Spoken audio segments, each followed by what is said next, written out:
ನೀನು ಪಂಚೆ ಉಟ್ಕೋ, ಹಾಂ ಎತ್ಕೊಂಡು ಎತ್ಕೊಂಡು ತೋರ್ಸಕ್ ಚೆನ್ನಾಗಿರುತ್ತೆ. ಏನು ನೋಡ್ಬೇಕಪ್ಪ?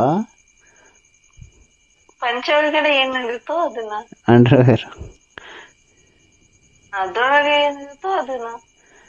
ಅದ್ರ ಒಳಗಡೆ ಏನಿರುತ್ತೆ? ನೋಡು, ನಿಮ್ ಪಕ್ಕದ ಮನೇಲಿ ಸಾಮಾನು ಇಟ್ಕೊಂಡಿದ್ದಾನ. ಪಕ್ಕ ಹಾಕಿಕೊಳ್ಳಿ, ನನ್ನ ಹತ್ರನೇ ಐತಲ್ಲ.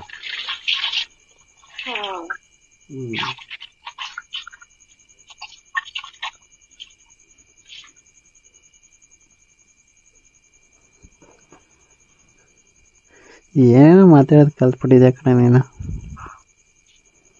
ಎಲ್ಲ ನಿನ್ನ ದಯೆ, ನಿನ್ನ ಆಶೀರ್ವಾದ. ಹ್ಞೂ ನೀನೇ ಕಲ್ಸಿರೋದು.